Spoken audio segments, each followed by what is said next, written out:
کہ جب سے یہ اس ہاؤس کی کارروائی 8 فروری کے الیکشن کے بعد شروع ہوئی ہے تو مجھے ایسے محسوس ہوتا ہے 2-3 وزراء ہیں جس میں یہ عطا تارڑ صاحب ہیں، منسٹر لا، اور خواجہ آصف صاحب، یہ ایوان میں آ جاتے ہیں. باقی وزراء صاحبان یا تو ہم پہچانتے نہیں ہیں، نئے عہدے ملے ہیں، لیکن اس ایوان میں کارروائی جو ہے وہ انتہائی غیر سنجیدگی کا شکار ہے. جو پریویلیجز کمیٹی ہیں اس کا اجلاس ابھی تک نہیں ہوا ہے. آج بھی اگر نشاندہی تو میں نہیں کرنا چاہتا ہوں لیکن کورم خیر سے پورا نہیں ہے. تو میں یہ عرض کرنا چاہتا ہوں کہ اس ایوان میں سنجیدگی کب آئے گی؟ اب فلسطین کا ایشو ہے، فلسطین کی ایشو پہ مولانا صاحب بھی نہیں ہے، یہاں جتنی پیپل پارٹی کے بلاول بھٹو زرداری صاحب بھی نہیں ہے، ہمارے بیرسٹر گور صاحب بھی نہیں ہیں، اور نون کے بھی جو پارلیمانی لیڈر ہیں نہیں ہیں. بہرحال افسوس کا مقام ہے. فلسطین کے حوالے سے اتنی لمبی چوڑی بات تو نہیں کروں گا جو دیگر محترم مقررین نے بات کی.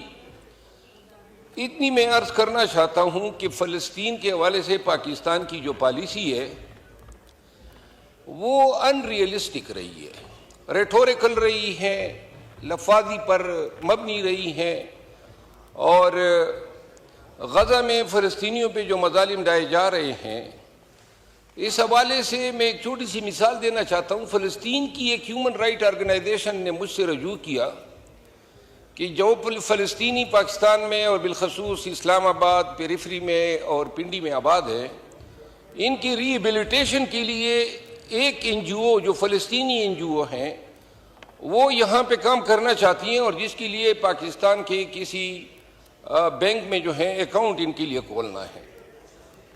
MCB، میزان بینک، ABL اور عسکری بینک، ان چاروں کے پاس گئے، کاغذات جمع کیے، اور اخیر میں ان بینکوں کا جواب یہ آیا کہ جی ہم کسی فلسطینی NGO کو پاکستان میں بینک کھولنے کی اجازت نہیں دے سکتے.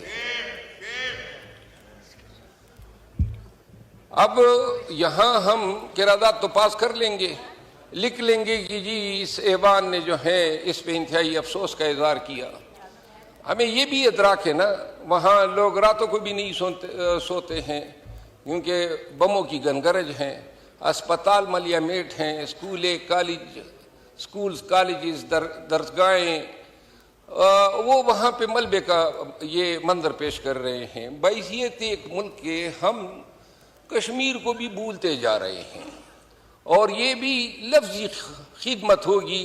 قرارداد آ گئی اور قرارداد میں ہم نے کنڈیم کیا. کیا عملی طور پر اگر ہم فلسطینیوں کے لیے ایک اکاؤنٹ تک نہیں کھول سکتے ہیں؟ ہم نے اقوام متحدہ میں ہمارے مندوب نے 2 دفعہ کشمیر پہ، یہ غزہ پہ جب حملے شروع ہوئے ہیں تو 2 دفعہ بات کی ہے. میری گزارش یہ ہے کہ پاکستان کو اسلام کا قلعہ کہنے والے کہ یہ اسلام کا قلعہ ہے، اور جو میں نے 2 منٹ کا وعدہ کیا تھا بس آدھا منٹ رہ گیا ہے.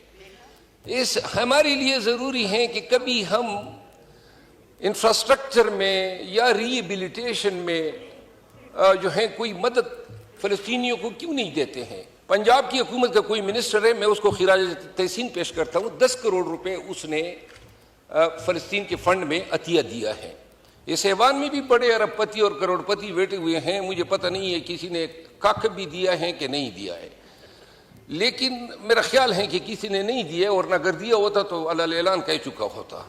میری گزارش یہ ہے کہ تھوڑی سی ہم اس جہان میں تو جانا ہے، جانے سے پہلے اگر اپنے مسلمان بھائیوں کے ساتھ ان حالات میں بھی اگر ہم اخلاص نہ کر سکے، آنے والا وقت جو ہے یہ تقاریروں کو یاد نہیں رکھے گا. ہمارے عملی